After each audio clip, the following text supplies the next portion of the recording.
네, 로마서가 조금 이제 딱딱할 수 있지만, 그러나 우리가 하나님 말씀 속에 어, 우리를 향한 하늘의 양식이 있음을 믿습니다.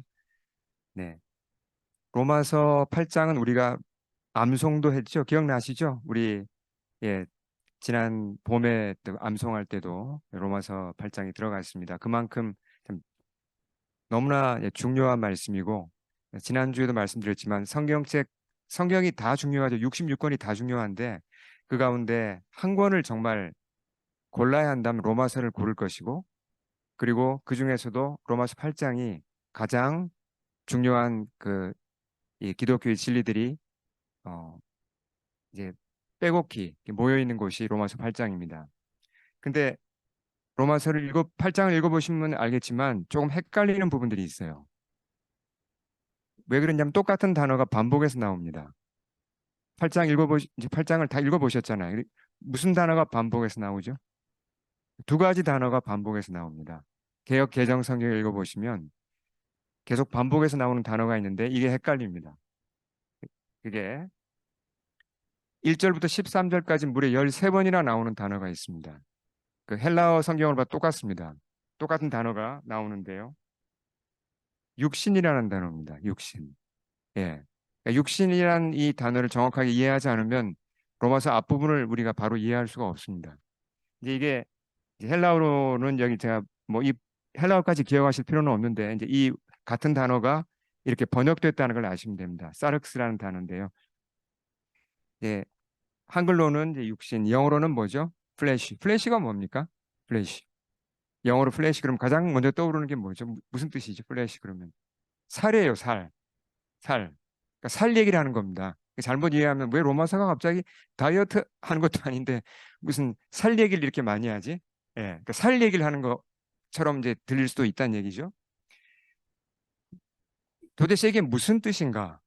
육신이라는 단어가 어,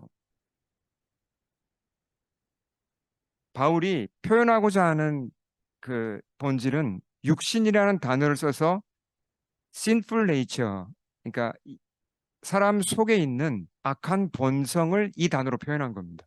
자, 사람 속에 악한 본성이 있습니까? 있습니다. 이건 이제 윤리적으로 악한 본성일 뿐만 아니라 영적으로도 하나님을 향하여 악한 본성이 사람에게 있죠. 타락한 이유로 이 세상이 타락한 이유로 다 사람들은 악한 본성을 가지고 있습니다. 예. 그 악한 본성, 그러니까 죄를 예, 죄를 사랑하는 본성입니다. 예.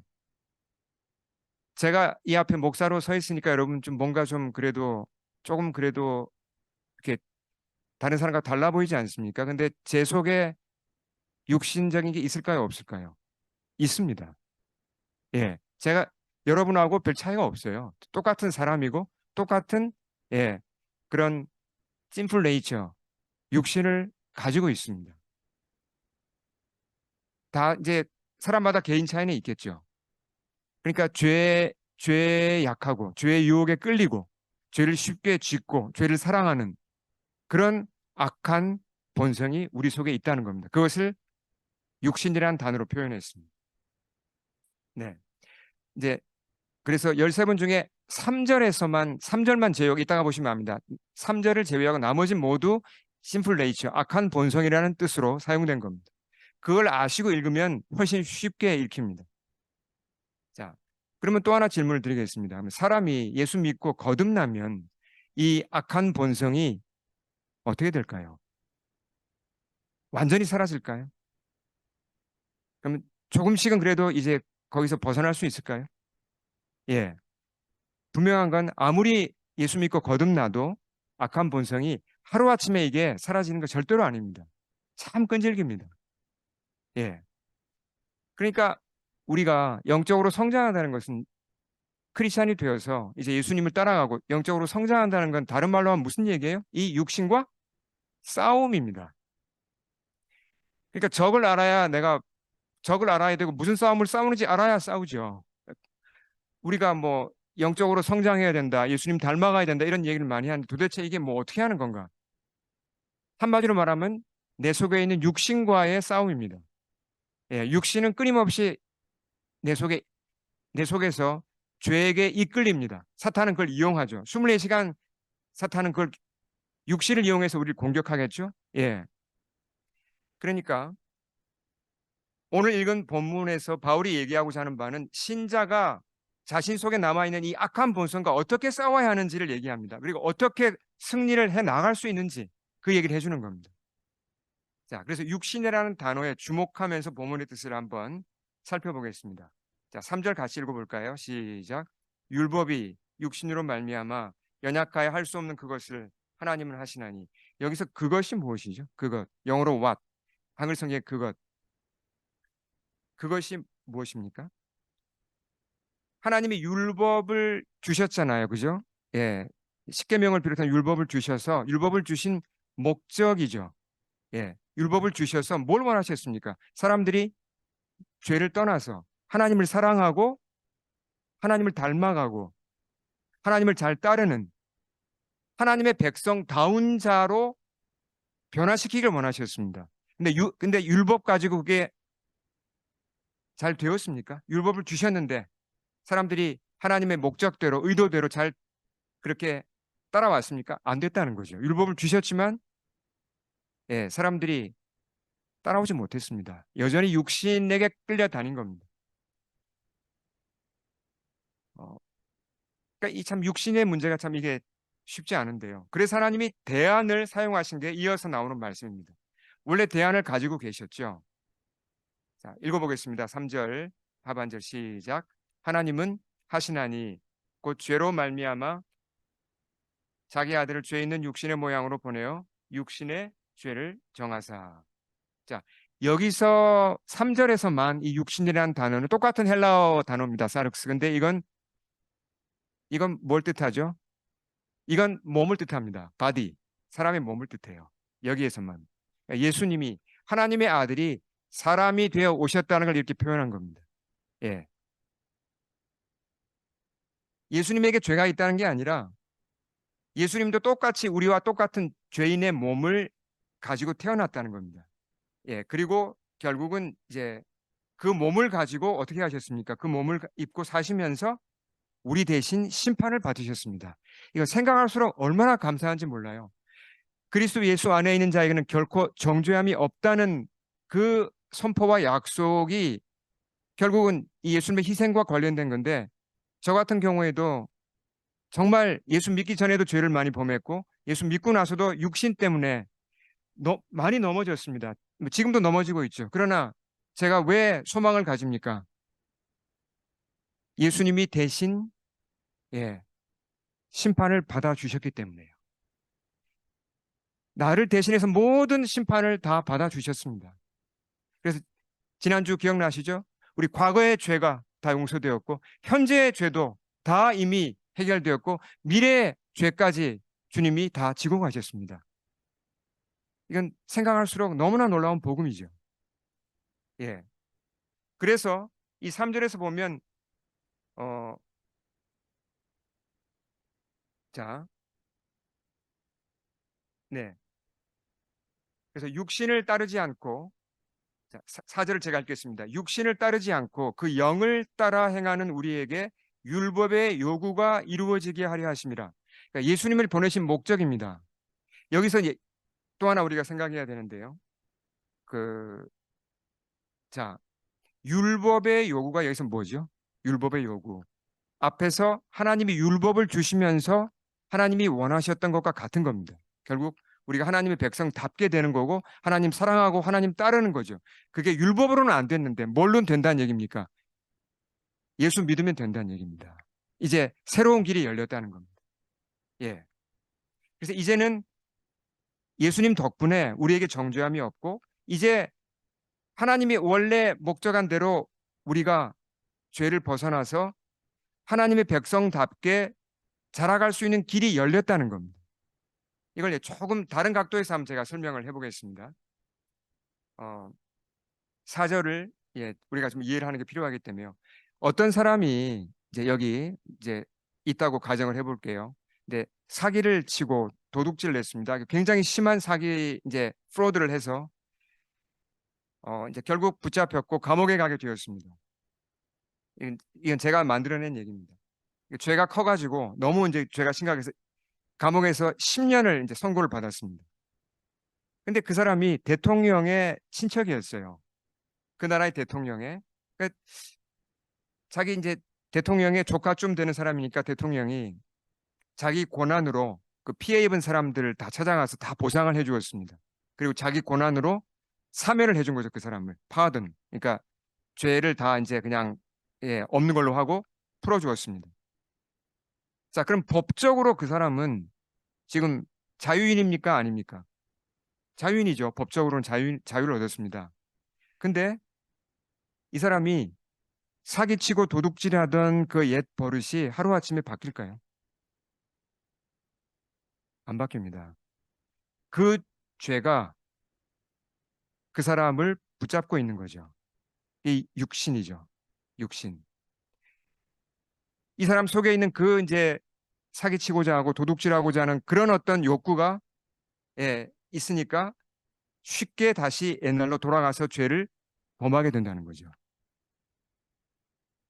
비슷한 원리가 우리한테 적용돼요. 우리 크리스천들한테. 예수님의 희생 덕분에 우리가 모든 죄를 법적으로 용서받았습니다. 예수 믿는다면 우리는 하나님의 법정에서는 무죄입니다. 이제 우린 다 사면된 겁니다. 더 이상 정죄함이 없죠. 근데 뭐가 남아 있어요? 옛 버릇이 남아 있고 죄의 파워가 남아 있습니다.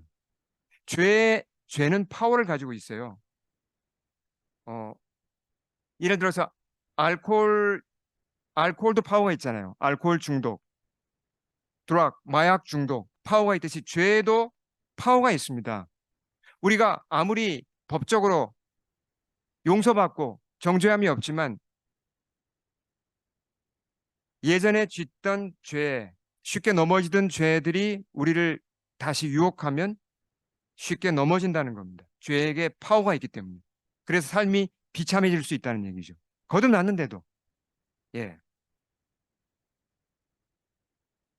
그래서 우리가 좀 더 잘 알아야 됩니다. 아, 그럼 이거 도대체 어떻게 해야 되는가? 법적으로는 풀려났는데 정죄함이 없는데 이제 어떻게 이 죄의 파워로부터 내가 풀려날 수 있는가? 그래서 정말 이제 하나님의 백성답게 내가 성장해 갈 수 있는가? 이걸 분명히 알아야죠. 여기에서 다시 주목해야 되는 단어가 하나 있습니다. 자, 어디 하이라이트가 되어 있죠? 그 영. 이게 개역 개정은 번역이 약간 좀 조금 이제 좀 부족합니다. 그래서 새 번역 성경을 보시면 성령이라고 분명히 번역을 했어요. 이 영이 성령님, 영어로 더 스피릿이죠. 예, 더 스피릿. 홀리 스피릿, 성령님을 가리킵니다. 그러니까 육신을 따르지 않고 성령님을 따라 살아가고자 하는 자들이 비로소 죄를 이제 이길 수 있게 된다는 얘기입니다. 그래서 성령님을 알고 성령님을 따라가는 것을 우리가 바로 배워야 죄의 파워로부터 벗어날 수 있다는 겁니다. 어, 자, 반복되는 단어가 두 가지 있다 그랬죠. 그러니까 첫째가 육신이었고 두 번째가 성령입니다. 1절부터 16절까지 성영이라는 단어가 영 몇 번 나오는지 아십니까? 모두 15번 나와요. 15번. 대부분 성령님을 뜻합니다. 성령님. 네. 그리고 10절 같은 경우는 약간 좀 해석에 따라 성령님을 해석할 수도 있고 우리 사람의 영혼으로 해석할 수도 있는데 대부분 성령님을 뜻합니다. 자, 그러니까 성령님이 누구신지 알고 그분의 인도함을 받는 것이 열쇠입니다. 우리 성장의 열쇠죠. 다시 한번 정리를 해보겠습니다. 자, 어떤 사람은 그냥 육신을 따라 살아갑니다. 아무 생각이 없어요. 성령님 관심 없습니다. 그런 사람이 있죠. 어떤 사람은 성령님을 적극적으로 따라갑니다. 근데 또 어떤 사람은 왔다 갔다 해요. 육신을 따라갔다가 성령님 좀 따르다가 왔다 갔다 합니다. 여러분 어느 쪽이십니까? 자신을 돌아볼 때. 저는 예, 돌아보니까 저는 확실하게 저는 세 번째예요. 아무리 제가 목회자지만 예, 제가 100% 24시간 이렇게 24시간 늘 성령님을 따라가지 못합니다. 저도 예, 이렇게 뭔가 이렇게 육신을 따를 때가 있다는 거죠. 그래서 참 고민입니다. 그런 점은 어, 이 세 가지 경우를 다 한번 좀 살펴보겠습니다. 그러니까 5절, 6절에서 좀 더 그 얘기를 하는데요. 어, 자, 5절, 네, 5절, 6절 우리 같이 한번 읽어보겠습니다. 시작. 육신을 따르는 자는 육신의 일을, 영을 따르는 자는 영의 일을 생각하니 육신의 생각은 사망이요 영의 생각은 생명과 평안이니라. 자, 그러니까 인생의 열매가 어디에 달렸다는 걸 알 수 있습니까? 인생의 열매는 육신을 따르느냐 아니면 성령을 따르느냐에 따라 완전히 달라진다는 겁니다. 이게 뭐 미래에 천국을 가느냐 안 가느냐 그것도 달려 있지만 현재 삶도 어, 육신의 생각을 하면 어떻게 된다 그랬죠? 사망이라 그랬고요. 영의 생각을 하면 생명이 더 피어나고 평안이 온다고 그랬습니다. 큰 차이가 있죠. 어, 그러니까 여기서 분명히 하나 짚고 넘어가야 될 것은 만약에 어떤 사람이 육신을 따라가면서 성령님에게 전혀 관심이 없다. 자신이 육신을 따르는지도 모르는데 주위 사람들이 보기에 그 사람은 육신을 따르고 있습니다. 그 성령님께 전혀 관심이 없다. 그 사람은 어떤 사람입니까? 거듭났나요? 구원 받았나요? 크리스찬입니까? 아닙니다. 아무리 교회를 다녀도 교회 안에 있다고 해도 성령님께 관심이 없다면 예, 거듭난 게 아닙니다. 아직 구원받지 못한 거죠. 굉장히 심각한 상태에 있는 겁니다. 그대로 가면 완전히 망하는 거죠. 그래서 9절에서 바울이 분명히 얘기합니다. 만일 너희 속에 하나님의 영이 거하시면 너희가 육신에 있지 아니하고 영에 있나니 그렇죠. 근데 누구든지 그리스도의 영이 없으면 성령이 없으면 그리스도의 사람이 아니라 이건 아직 구원받지 못했고 아직 거듭나지 못했고 여전히 멸망 가운데 있다는 얘기를 하는 겁니다. 정신을 바짝 차리고 우리가 들어야 될 얘기죠. 자, 그러면 이제 여기서 또 하나 우리가 생각할 수 있습니다. 육신을 따른다, 육신을 따른다 그러니까 이게 어감이 영어로도 플래시 굉장히 강한 뜻이거든요. 육신을 따른다 그러니까 굉장히 심각한 죄를 얘기하는 것 같아요. 굉장히 피지컬하고 무슨 뭐 greed, lust 뭐 그런 걸 얘기하는 굉장히 좀 아주 심각한 죄만 얘기하는 것 같습니다. 아, 육신을 따르는 자, 와, 저 사람 육신을 따른데 막 이렇게 굉장히 심각한 죄만 얘기하는 것 같은데 그게 아닙니다. 자, 육신을 따르는 자가 그러면 어떤 자인지 성경이 뭐라고 얘기하는지 예를 한번 들어보겠습니다. 누가 육신을 따르는 자인가?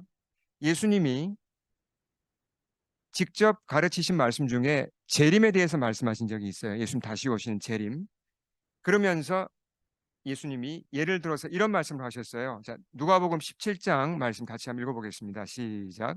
노아가 방주에 들어가던 날까지 사람들이 먹고 마시고 장가 들고 시집 가더니 홍수가 나서 그들을 다 멸망시켰으며 이건 예수님이 구약 성경을 해석하신 거죠. 그렇죠? 자, 노아 시대에 하나님이 그 시대 사람들한테 심판에 대해 심판할 거라고 경고하셨습니까? 그 시대 사람들이 극도로 타락했습니다. 하나님이 경고를 하셨죠. 예, 홍수로 심판할 거다. 대충 몇 년 정도 유예 기간을 주셨습니까? 방주를 짓는 기간 포함해서 대충 한 적어도 한 120년 정도 유예 기간을 주셨어요. 왜 주셨죠? 사람들이 그 동안에 회개하고 돌아오라고. 근데 사람들은 뭘 했죠? 자, 사람들이 한 것을 여기서 기록하고 있습니다. 먹고 마시고 장가 들고 시집 가는 일만 했습니다. 회개하고 하나님께 돌아오는 일을 하지 않았어요. 어, 자, 예수님이 이어서 말씀하십니다. 또 하나 예를 들죠. 롯의 시대 제가 읽겠습니다. 또 롯의 때와 같으리니 사람들이 먹고 마시고 사고 팔고 심고 집을 짓더니 롯이 소돔에서 나가던 날에 하늘로부터 불과 유황이 비오듯 하여 그들을 멸망시켰느니라. 자, 롯이 어느 성에 살았죠? 그 유명한 소돔에 살았습니다. 그 옆에 있는 고모라가 있었고요. 어, 천사가 그 소돔을 심판할 거라고 경고했습니까? 어, 소돔도 그 폭력과 여러 성적인 물러남이 극에 달했거든요. 심판을 경고했습니다. 근데 그 사람들이 어떻게 했죠? 심판이 임하기 직전까지 한 게 뭐라고요? 먹고 마시고 사고 팔고 심고 집을 짓는 일만 했습니다. 자, 먹고 마시는 일 이거 중요한 겁니다. 이 먹고 마시는 걸 성경이 절대로 소홀하다고 얘기하지 않아요. 굉장히 중요합니다. 아침에 식사하고 오신 분 한번 손 들어 보시겠습니다. 아침을 드셔야 됩니다. 잘 드셔야 됩니다. 예. 안 먹고 살 수 없죠. 먹는 거 굉장히 중요합니다. 예. 그리고 더 나아가서 먹고 마시는 게 무슨 얘기입니까? 이게 생계 문제잖아요. 생계. 먹고 마시는 것 속에 많은 게 포함되어 있죠. 생계를 위해 우린 공부하고 생계를 위해 또 직장도 다니고 먹고 마시는 일에 생계에 굉장히 우리는 마음을 많이 써야 됩니다. 근데 보세요. 사람이 생계가 좀 편해지면 이제 먹고 마시는 일이 편해져서 넉넉한 수입이 있으면 더 이상 먹고 마시는 일에 신경 안 씁니까? 아, 먹고 마시는 일이 이제 걱정 없으니까 나는 하나님만 더 섬겨야겠다. 더 말씀 배우고 이런 일에 내가 몰두하고 그렇게 해야겠다라고 합니까? 그렇게 잘 안 해요. 생계 문제가 다 풀려도 이제 어디에 더 신경을 씁니까? 더 맛있는 거, 예, 더 비싼 거 먹는데 훨씬 많은 에너지와 시간을 씁니다. 그게 사람이에요. 자, 잘 들어보십시오. 누가 어떤 사람이 육신에 속한 사람인지, 육신을 따르는 사람인지, 이렇게 정의를 내릴 수 있습니다. 만일 어떤 사람이 먹고 마시는 것에 투자하는 돈과 시간은 괜찮아요. 얼마든지 투자할 수 있습니다. 맛있는 거 먹고 좋은 거 먹고. 근데 성경을 배우는데 투자할 돈과 시간이 아깝다면, 그건 그래서 잘 안 한다면 그 사람이 바로 육신을 따르는 사람입니다. 성경은 그렇게 우리한테 얘기를 합니다. 예. 장가 들고 시집 가는 것 대단히 중요하죠. 결혼 후에는 자녀를 낳고 기르고 너무너무 복된 것이고 중요한 겁니다. 가정이 우리 행복의 중심이죠. 그러니까 연애하는 것, 결혼하는 것, 자녀 양육하는 것 우선권을 두고 살아야 됩니다. 근데 이런 일을 하면서 이런 일에 들이는 시간, 에너지는 안 아까워요. 근데 내 가정 돌보고 내 자녀 키우는 것 때문에 내가 연애하는 것 때문에 하나님께 드리는 시간을 내가 아까워서 못 드리겠는 거예요. 아, 이거 못하겠어. 내 집이 먼저지. 예수님 배우는데 시간을 내가 못 드리겠어요. 아까워요. 나는 어떻게 살고 있습니까? 육신을 따라가고 있습니다.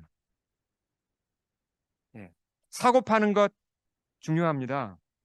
예. 어, 다들 지금 사는 거 하시잖아요. 우리가 그렇죠. 어, 식료품도 사오고 뭐 옷도 사고 다 사죠. 파시는 것도 여러분 하세요? 예, 저 같은 경우도 뭐 물건 중에 안 쓰는 거 이베이에서 팔고 그런 거 제가 잘 하거든요. 그러니까 제 아내가 뭐 이렇게 신통하다고 저를 보고 이제 뭐 이제 놀림 반 뭐 이렇게 또 칭찬 반 할 때도 있는데 다 우리의 생활의 일부죠. 사고 파는 건. 그렇죠? 근데 현대 사회는 우리로 하여금 더 많은 걸 사게 합니다. 계속 사게 해요. 뭐 이게 필요하다 저게 필요하다 계속 사게 하고 또 산 걸 또 팔게 하고 뭐 작은 물건 사고 파는 거야 괜찮죠. 나중에 자동차라도 하나 살려고 해보십시오. 얼마나 많은 에너지와 시간이 필요한지. 나중에 또 그걸 또 팔아야 돼요. 또 집도 사고 집 파는 거 해보셨죠? 여러분 얼마나 많은 에너지가 들어갑니까? 근데 거기에 들어가는 에너지와 시간은 별로 안 아까운데 그러느라고 내가 교회에서 봉사하고 주님 배우고 성경 공부하고 모임에 참석하는 데는 아까워요. 시간이 못하겠어. 왜냐하면 팔고 사고 하는데 내 시간을 써야 되니까. 나는 뭘 따라가고 있는 겁니까? 육신을 따라가고 있는 겁니다. 육신을 따라가는 사람이 무슨 뭐 괴물 같은 사람이 아니에요. 평범한 사람들이 아차하는 순간에 다 육신을 따르게 되고 그 결과는 뭐라고요? 망하는 겁니다. 사망이라고 그랬습니다. 자, 우리가 크리스찬이지만 우리 속에는 악한 본성이 남아있다 그랬죠? 육신이 여전히 남아있습니다. 꿈틀거립니다. 그래서 정신 바짝 차리고 잘 싸워야 합니다. 어, 그러니까 우리 삶의 질이 얼마나 이 육신과 잘 싸우느냐에 달려 있다는 거죠. 제가 신앙생활 저 오래 했습니다. 목회자입니다. 근데 제가 이제 아무 염려 없이 육신 따위는 문제가 안 돼. 나는 이제 다 승리했고 나는 이제 어느 정도 거룩해. 제가 그렇게 살면 어떻게 되죠? 당장 예, 공격당하고 그냥 쓰러집니다. 예. 하루라도 깨어 있지 않으면 저도 부끄러운 행동을 하고 부끄러운 생각을 하고 정말 그래서 뼈 아프게 또 후회하고 하나님 앞에 엎드려 그 다시 다시 시작을 해야죠. 누구나 마찬가지예요. 그러니까 우리의 삶의 질을 정말 높이고 좋은 열매를 맺기 위해서 우리가 이 육신과 싸우고 성령님을 따라가는 일을 정말 잘 알고 잘 해야 된다는 거죠. 함께 서로 도우면서 그 일을 해야 됩니다. 한 가지 제가 예를 더 들어보겠습니다. 자, 또 제가 이제 그냥 지어낸 예인데요. 설명을 하기 위해서 5절을 다시 한번 설명하기 위해서 제가 만든 예입니다. 요즘에 실제로 그 난민이 많이 들어옵니다. 캐나다에서 많은 주가 있죠. 주들 중에서 가장 많은 난민이 들어오는 데가 어느 주인지 혹시 아십니까? 케벡주입니다. 케벡주가 가장 많은 난민이 들어와요. 난민이 항공으로도 들어오지만 캐나다는 배로 오는 난민은 거의 없습니다. 근데 육로로도 많이 들어옵니다. 그러니까 미국으로 왔던 난민들이 미국에서 안 받아줄 경우는 육로를 통해서 캐나다로 들어오는데 케벡주로 가장 많이 들어옵니다. 수만 명이 1년에 들어와요. 예. 자, 그걸 배경으로 제가 설명을 해보겠습니다. 여기 어떤 IT 출신의 청년이 있다고 하면 가정을 해보겠습니다. 이 사람이 난민이에요. 그래서 캐나다 국경을 넘어와서 케벡주로 들어와서 난민 신청을 하고 기다립니다. 케벡주가 그러면 그래도 인도적으로 살 곳을 마련해 줍니다. 작은 아파트, 낡은 아파트, 좁은 걸 마련해 주고, 예, 좀 재정적으로도 도와주죠. 그 기간 동안에, 이제 난민 신청한 기간 동안에. 시간이 지나서 한 1년쯤 후에 극적으로 영주권을 받았어요. 그 사람이. 야, 얼마나 기쁩니까? 그럼 이제 어떻게 해야 되죠? 여러분 같으면 어떻게 하십니까? 저기, 여러분이 그 사람 입장이라면 어떻게 하시겠습니까? 이제 계속 그 좁은 아파트에 사시면서 그냥 거기에 평생 머무시겠습니까? 아니죠. 교육을 받아야죠. 청년인데 세습도 가고 대학도 가고 자기가 하고 싶은 공부해서 디플롬 받고 내가 하고 싶은 직장 들어가고 연애도 하고 가정도 세우고 그렇게 적극적으로 펼쳐질 인생이 얼마나 많습니까? 얼마나 다양한 삶이 앞에 놓여 있습니까? 모험들이 놓여 있습니까? 근데 만약에 그 청년이 자긴 다 싫대요. 자긴 거기가 좋대요. 그 좁은 아파트. 그리고 그냥 하루 종일 아무것도 안 합니다. 그냥 웰페어 그 나오는 거, 소셜 어시스턴스 그런 거 나오는 거 보조금 받고 그냥 술이나 홀짝거리고 자긴 그 하이티하고 비교하면 여기 너무 좋대요. 거기서 그냥 평생 살려고 작정을 하고 있습니다. 보시기 어떠십니까, 이 청년이? 너무 안타깝죠. 왜요? 앞으로 훨씬 더 멋지고 훨씬 더 다양하고 훨씬 풍성한 삶이 앞에 있는데 뭐 하는 겁니까, 도대체 지금? 근데 우리가 영적으로 그럴 수 있다는 겁니다. 아니, 목사님, 구원 받았으면 됐지. 뭘 그렇게 또 뭐 성장해야 된다고 그러십니까? 전 구원 일단 받았으면 거듭났어요. 저도 세례 받았고, 교회 제가 등록했고, 웬만큼 봉사도 하고, 저 그냥 웬만큼 신앙생활 합니다. 저를 좀 그만 좀 푸시하세요. 이제 이렇게 우리가 생각할 수가 있다는 거죠. 그리고 그냥 아무것도 안 바꾸려고 그래요. 자기 라이프 스타일을 아무것도 안 바꾸려고 합니다. 그냥 살던 대로 그냥 살아가고자 합니다. 별거 없어요. 신앙생활 별거 없는 것 같아요. 저 그런 거 싫어요. 뭐 성장 뭐 그런 거 싫습니다. 그냥 살던 대로 살겠습니다. 아니죠. 그렇지 않습니다. 정말 넓은 세상이 아름다운 세상이 멋진 모험들이 있고 성령님이 도와주시는데 왜 안 가고자 하는 거죠? 가셔야죠. 네. 자, 우리 크리스찬들 앞에는 그러니까 두 가지 선택이 있습니다. 자, 5절 다시 읽어볼까요? 자, 두 가지 선택이 뭔지 읽으면서 보겠습니다. 시작. 육신을 따르는 자는 육신의 일을, 영을 따르는 자는 영의 일을 생각하나니. 자, 육신을 따를 것인가? 아니면 성령님을 따를 것인가? 예. 근데 사탄이 계속 24시간 우리를 부추긴다고 베드로서에서 성경 여러 곳에서 우리한테 알려줍니다. 예, 우는 사자같이 두루다니며 삼킬 자를 찾는다 그랬죠? 그러니까 우린 끊임없이 성령님을 선택을 해야 됩니다. 육신과 싸워야 되는데요. 근데 성령님을 선택하고 그분을 따라야 함은 아는데 구체적으로 어떻게 하느냐는 겁니다. 구체적으로 어떻게 해야 되는 건가? 5절에서 그 답을 찾을 수가 있어요. 자, 육신을 따르는 자는 어떻게 한다 그랬죠? 육신의 일을 생각한다 그랬습니다. 성령을 따르는 자는 성령의 일을 생각한다 그랬습니다. 생각한다는 단어에 주목해 볼까요? 생각한다는, 그러니까 영의 일을 생각한다. NIV가 번역을 참 잘했는데요. 자, 우리 청년들이 영어로 한번, 자, 크게 한번 읽어보겠습니다. 5절을 읽어보겠습니다. 청년들 같이 읽겠습니다. 시작.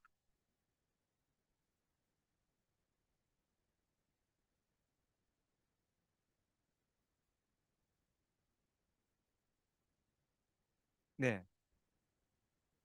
생각한다는 게 뭐죠? 여기서 생각한다는 건 굉장히 강한 단어를 썼습니다. 그러니까 have their minds set on 이라는 표현을 썼죠.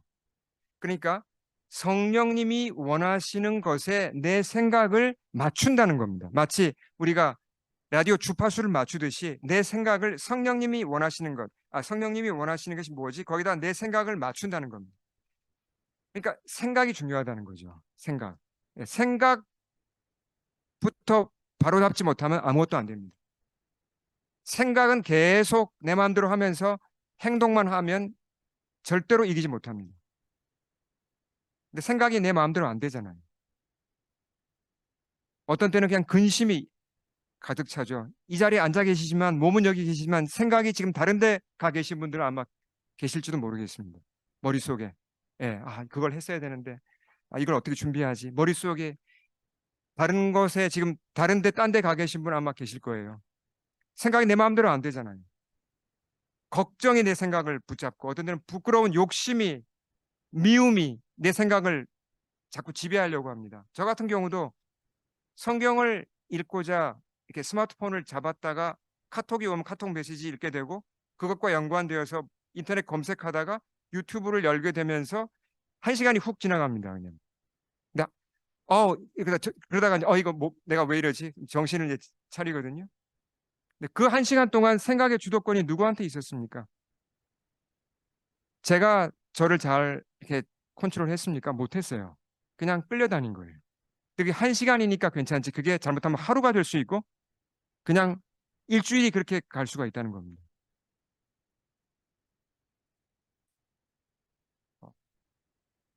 그래서 우리가 어떻게 하면 생각을 성령님께 맞출까?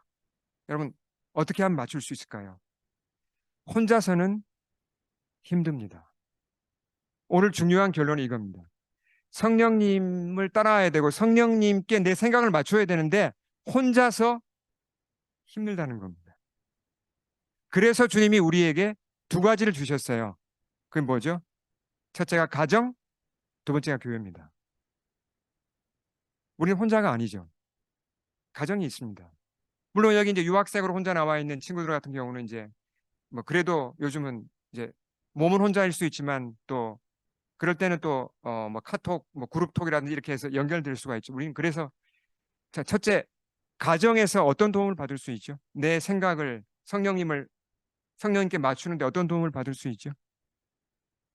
가정에서 여러분 가정 예배 드리십니까? 가정 예배를 안 드리고 있다면 굉장히 심각하게 다시 생각해 보셔야 합니다. 일주일에 한 번이라도 가정 예배를 드려야 예, 성령님을 따라가는데 결정적인 도움을 받습니다. 만약 가정 예배도 안 드리고 같이 기도하는 시간이 없다. 그러면 뭔가 크게 잘못된 겁니다. 최소한 식사 기도 때라도 합심해서 이제 모여 앉아서 진지하게 기도하는 것이 필요합니다. 그리고 제가 권면드리기는 가정 예배를 일주일에 한 번은 드리시고 그리고 부부는 반드시 하루에 한 번 같이 기도를 하셔야 됩니다. 이 엄청난 차이가 있어요. 처음에 특히 형제들이 그걸 잘 못해요. 기도하려고 그러면요. 그러니까 부부가 기도하라 그러면 형제들이 굉장히 좀 이렇게 민망해하고 잘 못합니다. 저도 그랬어요. 근데 그걸 이제 우리 이제 아내들이 잘 도와주셔야 돼요. 그래서 기도를 하고 안 하고에 따라 정말 큰 차이가 납니다. 기도하게 되면 훨씬 쉽게 성령님께 생각을 맞출 수가 있다는 겁니다. 네. 아이들도 마찬가지죠. 가정 예배 드리면서 같이 기도 제목 나누고 함께 축복하고 기도해 줄 때 얼마나 그게 영적으로 도움이 되는지 몰라요. 자, 두 번째는 교회죠. 우리가 주일에 한번 예배 드리는 것 너무너무 중요하죠.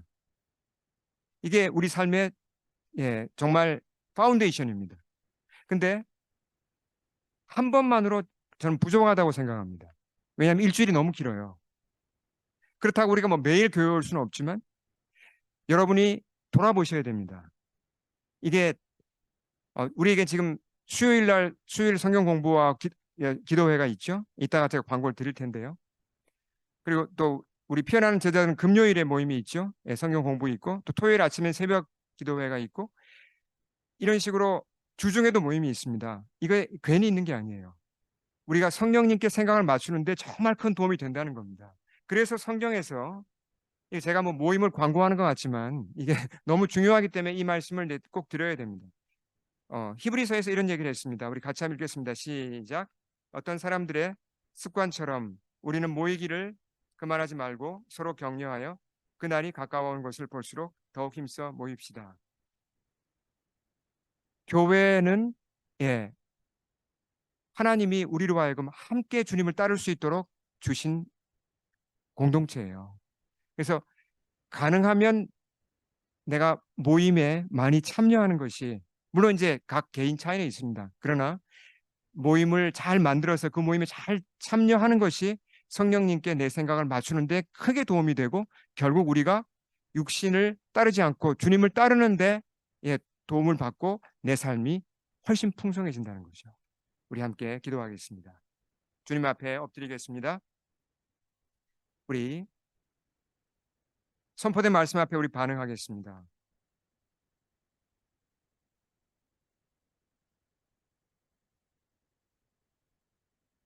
육신을 따르는 자는 육신의 일을, 영을 따르는 자는 영의 일을 생각하나니 육신의 생각은 사망이요 영의 생각은 생명과 평안이니라. 우리 자신을 돌아보겠습니다. 나는 최근에 육신을 더 많이 따라갔는지 아니면 성령님을 더 많이 따라갔는지 자신을 돌아보겠습니다. 그리고 회개할 것이 있다면 간절히 회개하고 이 시간 주님 앞에 나가겠습니다. 통성으로 우리 기도합니다. 아버지 하나님, 주께 나아갑니다.